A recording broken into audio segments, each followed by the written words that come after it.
One of the members of our meetup group asked the question about manifesting things. It's a popular subject now. You see it on the internet. You see it on YouTube.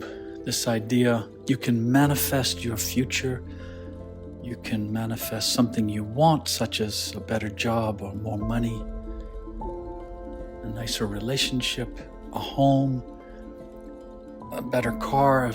By visualizing and by directing your mind in a certain way, you can have things happen. Is this a real idea? Is this as possible as it's made out to seem to be? My contention is that it's not. That this is, in almost every case, this is a pipe dream. It's such a wonderful notion that, of course, that if you could do this, wouldn't that be amazing? Here's how I understand that it works. This idea of being able to manifest something in the future suggests that we can sort of carve out the future to our desire, to our intention, that we can control the future and even change the future in some way by virtue of visualizing something for the purpose of manifesting it, having it happen. My understanding is that this is too simplistic because everything is connected. The future is not out there undetermined. It's not separate from the present. It's not separate from the past. So to really change the future would involve also changing the present and changing the past. On one scale of time and space, there is cause and effect. On another scale, a much, much bigger scale, much higher dimension, there is no cause and effect. Everything is one.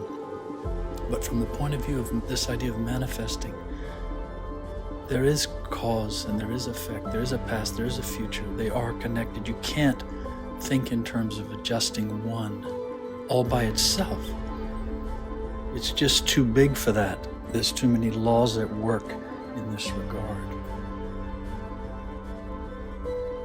Another aspect of this, the fact that the future and the present and the past are all connected, is that the future already exists and that the future is actually pulling us toward it, is pulling us into it. Our life is being drawn by what already exists in the future.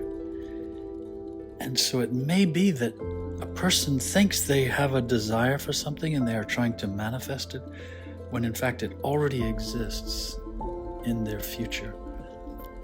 They don't know it, but it's there somehow in them, and it's evoked as a desire. And it's going to happen anyway, because their whole life is being drawn into that. It emerges as a desire, and then they imagine that they have made it happen, that they have manifested it. The same thing is true when you see a person who accomplishes something like an athlete accomplishing the pinnacle of success in their field, or an artist, a musician, even a business person who imagines they're going to make a lot of money. And they say, since I was 4 years old, this is what I wanted. I saw myself. I picked up a tennis racket or a violin or a music score or something, and I heard something and I knew that's what I wanted. And in fact, it's because it was already there in their future. They're being pulled into it. It's not that they made it happen, quote unquote, made it happen. Individuals are not controlling their lives. The universe is too big for that. It's not a game. It's not a magic trick. It's a very large phenomenon at work in many ways unbeknownst to us.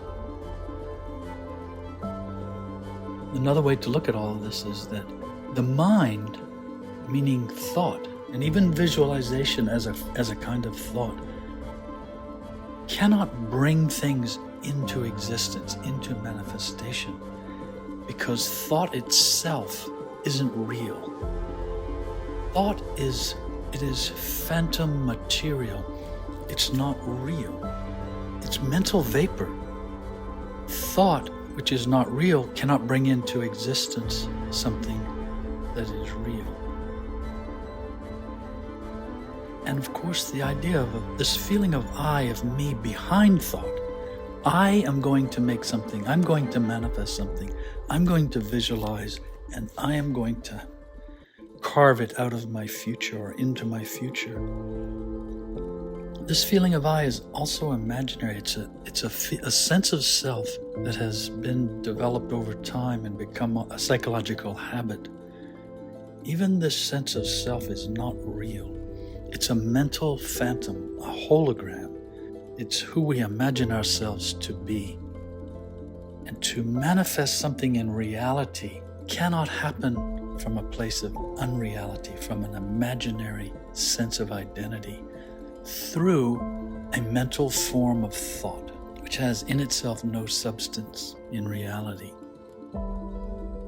What we really ought to be after is getting rid of this phantom, transcending this artificial sense of self, seeing it for what it is, as a hologram, as a mental projection, and seeing how the sense of I is also this mental projection that then is in turn trying to project things in its imaginary future.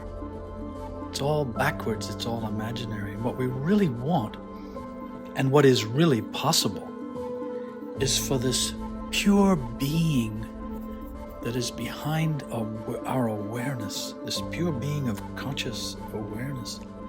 What we really want is for that to manifest itself as itself, for awareness to consciously manifest itself more and more, to bring itself more and more into focus, into clarity, into conscious awareness. And it's not then about having something like a house or a success, an achievement, or a bank account or a relationship. It's about being itself, manifesting as itself, coming into being as itself.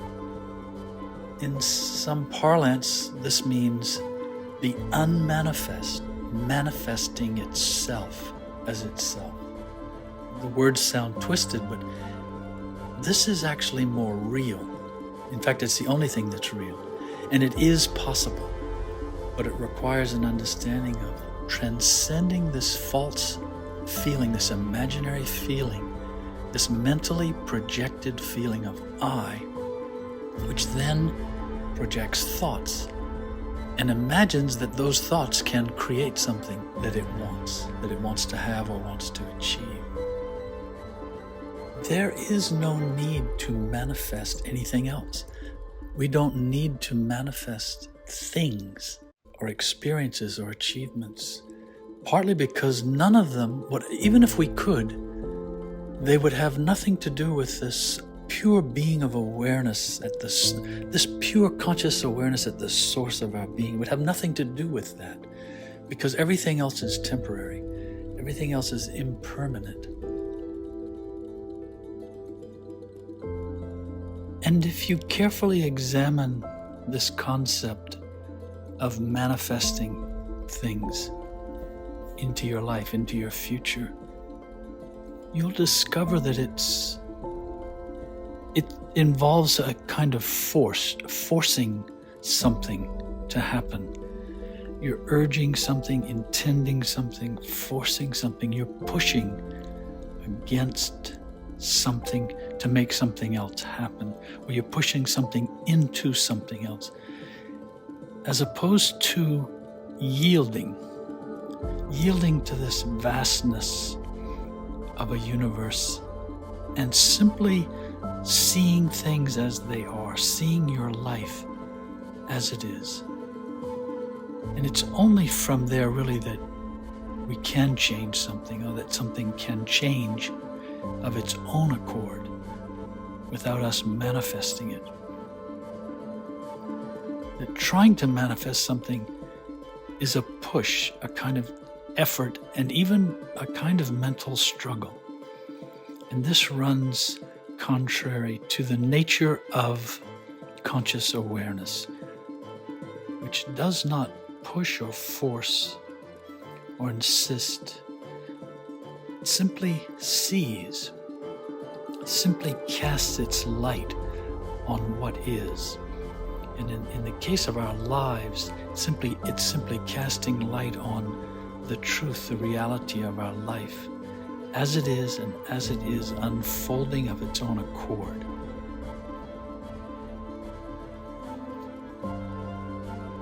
And it is from this much deeper perspective that we will come to the freedom and the simple joy that we imagine we can find outside of our own being in the form of objects or experiences or people or wealth or even health. We will discover that what we are really looking for is already in the depths of our own pure being.